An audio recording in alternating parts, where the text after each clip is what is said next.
बदलती अंतर्राष्ट्रीय परिस्थितियां हैं उसमें बड़ा कंफ्यूजन है कि विश्व किस तरफ जा रहा है, क्योंकि decline of American power continuously दिखाई दे रहा है 1991 के बाद से, कि अमेरिकन सुप्रीमेसी जो कि कोल्ड वॉर पीरियड पे दिखाई दे रही थी वो घटती हुई दिखाई दे रही है। और स्पेशली अफ़गानिस्तान में जिस तरीके की परिस्थितियां पैदा हुई और उसमें अमेरिका को वहाँ से वापस भागना पड़ा। जो रूस यूक्रेन का युद्ध है वो उसी का एक इम्पैक्ट दिखाई देता है कि रूस अगर कन्वेंशनल वॉर जीत जाता है तो कन्वेंशनल पावर में उसकी सुप्रीमेसी इस्टेब्लिश होगी, जो कि अभी तक अमेरिका की थी। तो ये जो लड़ाई है ये बेसिकली नंबर वन कौन है उसको इस्टेब्लिश करने के लिए है, और साथ साथ में यूक्रेन के जो रिसोर्सेज हैं वो भी एक महत्वपूर्ण रोल प्ले करते हैं कि अमेरिका जिस तरीके से उस एरिया में घुसना चाहता है और रूस यूक्रेन के साथ उसने जो समझौता किया कि मिनरल रिसोर्सेज में उसका अधिकार होगा, रूस ये नहीं चाहेगा। तो रूस कंटिन्यूसली इस कोशिश में लगा है कि अगर वो जल्द से जल्द अब इस वॉर को जीते। यूरोप और अमेरिका जिस तरीके से यूक्रेन को मदद करने की बात कर रहे हैं वो और कर रहे हैं, उसका बहुत कुछ इम्पैक्ट उस वॉर में हमको नहीं दिखाई देता। रूस ये चाहता है कि वो जाड़े के बाद, क्योंकि जैसे ही जाड़ा आएगा पूरा यूरोप फिर ऑयल क्राइसिस से जूझेगा और एनर्जी क्राइसिस की वजह से वहाँ बहुत सारी समस्याएं खड़ी हुई। यूरोपियन पावर्स इस कंफ्यूजन में है कि वो अंतर्राष्ट्रीय राजनीति को किस तरफ ले जाएं, क्योंकि नेटो का भी इम्पैक्ट धीरे धीरे घटता हुआ दिखाई दे रहा है। वो कंटिन्यूसली इजराइल हमास के युद्ध में पैलेस्टीनियंस को सपोर्ट करने की कोशिश कर रहे हैं। तो एक तरफ तो वो कहते हैं कि आतंकवाद के खिलाफ हमको लड़ाई लड़नी है, और दूसरी तरफ हमास पैलेस्टीनियन को सपोर्ट कर रहे हैं, दैट मीन्स हमास को सपोर्ट कर रहे हैं, और वो उन जो गुट है उसको वो सपोर्ट शस्त्रों से भी देना चाहते हैं और मॉरल सपोर्ट भी उनको प्रोवाइड कर रहे हैं कंटिन्यूसली। दूसरी तरफ अमेरिकन्स इसराइल की मदद कर रहे हैं, इसराइल को इनडायरेक्टली वो अपोज नहीं कर रहा है, जिसका ये दिखाई देता है कि उनका सपोर्ट है नेतन्याहू के साथ कि वो हमास को ख़त्म करे। इन बदलती हुई परिस्थितियों में पूरा यूरोप इस समय क्राइसिस से, माइग्रेशन की क्राइसिस से गुजर रहा है। लगातार वहाँ पर हड़तालें हो रही हैं, प्रोटेस्ट हो रहे हैं, और अमेरिका में शटडाउन हो गया, वो पास नहीं करा पा रहे अपना फाइनेंस बिल, जिसकी वजह से तमाम तरीके की समस्याएं विश्व उसमें आ रही हैं। हमारा ये मानना है कि जो टैरिफ वॉर है, जिसमें वो कहता है कि वेपनाइजेशन ऑफ डॉलर, वो कहीं ना कहीं भारत को मदद करेगा, क्योंकि भारत की जो पॉलिसी है वो पॉलिसी है सेल्फ रिलायंस की,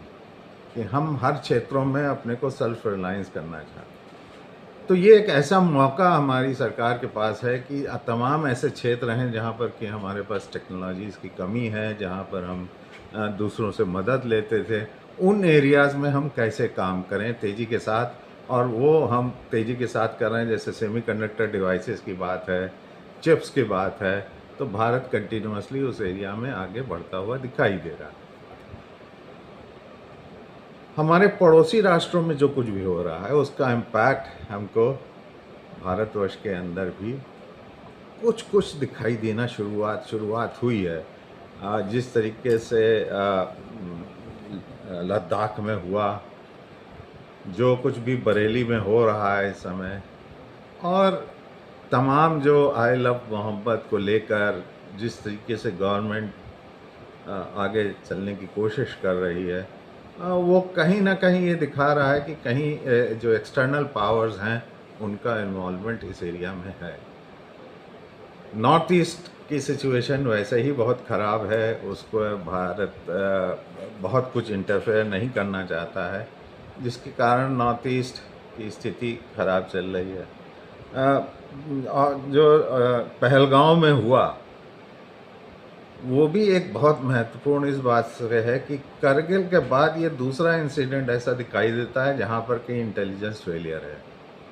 हम बॉर्डर पर क्या हो रहा है इसके बारे में नहीं जान पा रहे। तो भारत के सामने सबसे बड़ी चुनौती इस समय है कि एक तरफ तो बॉर्डर्स को वो कैसे मैनेज करे, उसके अंदर होने वाली घुसपैठों को वो रोके, और दूसरी तरफ इकोनॉमिक फ्रंट पे हमको सेल्फ रिलायंस इस्टेब्लिश करना है। और इसमें कैसे भारत इन दोनों के बीच में बैलेंस इस्टेब्लिश करते हुए न्यू टेक्नोलॉजीज़ का डेवलपमेंट करता है। आपने देखा कि ऑपरेशन सिंदूर जो हुआ, उस ऑपरेशन सिंदूर में भारत ने ये माना कि उनके ऊपर जो पाकिस्तानी अटैक हुआ, उस अटैक को काउंटर करने के लिए भारत ने 22 मिनट के अंदर उनके जो स्ट्रैटेजिक लोकेशंस थे उनको हिट कर दिया। दैट मीन्स ये साफ दिखाई दे रहा है कि हमारे पास वो कैपेबिलिटी अब आ गई है कि हम एक तो टारगेट्स को आइडेंटिफाई कर रहे हैं, और दूसरा गाइडेंस सिस्टम्स के साथ हम टारगेट को हिट कर रहे हैं। तो ये जो कैपेबिलिटी है, इस कैपेबिलिटी से बहुत कम देशों ने इसको अचीव किया है, और भारत इसमें अग्रणी दिखाई दे रहा है। जिस तरीके से पाकिस्तानी ड्रोन्स का सामना किया हिंदुस्तान ने, जिस तरीके से पाकिस्तानी मिसाइल्स को डिस्ट्रॉय किया S-400 के साथ, और अपने आकाश मिसाइल के साथ, और जो गन्स अभी डेवलप की है एंटी ड्रोन गन, उससे कैसे हम कितना आगे बढ़ें। तो जो हमने प्रोग्राम स्टार्ट किया है make in India, made in India, वो धीरे धीरे अब उसका असर हमको दिखाई दे रहा है हमारी सुरक्षा व्यवस्थाओं में। और हमारा ये मानना है कि अगले 10 सालों में भारत का जो जिस तरफ से हम आगे बढ़ रहे हैं, उस तरफ आगे बढ़ते हुए अगर हम सक्सेसफुली एक्सटर्नल जो इम्पैक्ट हमारे ऊपर हो रहा है, जिसमें इंटरनल सिक्योरिटी की समस्याएं ना खड़ी हों, तो भारत एक बहुत अग्रणी राष्ट्र बनकर आ रहा है। क्योंकि भारत की जो डिप्लोमेसी है, जो एक तरफ हम अपनी सॉफ्ट पावर का भी यूज़ कर रहे हैं, एक तरफ हम अपनी हार्ड पावर का भी यूज़ कर रहे हैं। मोदी का कहना है ये हम स्मार्ट पावर हैं, और उस स्मार्ट पावर के साथ हम जिस तरीके से अंतर्राष्ट्रीय स्तर पर अपनी बातों को रख रहे हैं, ये पिछले सालों में भारत की जो एक ट्रस्ट बिल्डिंग एक्सरसाइज थी कि देशों का विश्वास भारत के प्रति हो, वो हमको आता हुआ दिखाई दे रहा है। तमाम ऐसे राष्ट्रों पे हम जहाँ पर पहले नहीं पहुँचे थे, वहाँ पहुँचने की कोशिश कर रहे हैं। हम ऐसे जगहों पे जो पुराने हमारे जो इश्यूज़ थे, उन इश्यूज़ को, जैसे चाइना के साथ हम अपने जो बाउंड्री डिस्प्यूट्स हैं उनको रिज़ॉल्व करने की कोशिश कर रहे हैं। और जो ये बदलती परिस्थितियों में रूस, चाइना और इंडिया का अगर गठबंधन बनता है, जैसा कि बहुत दिनों से ये प्रयास चल रहा है, उस प्रयास में अगर हम सक्सेसफुल होते हैं, क्योंकि मोदी ने की जो स्पीच थी SCO में, उसमें उन्होंने साफ रखा कि हम 1.4 बिलियन की बात नहीं कर रहे हैं, हम 2.8 बिलियन लोगों की बात कर रहे हैं।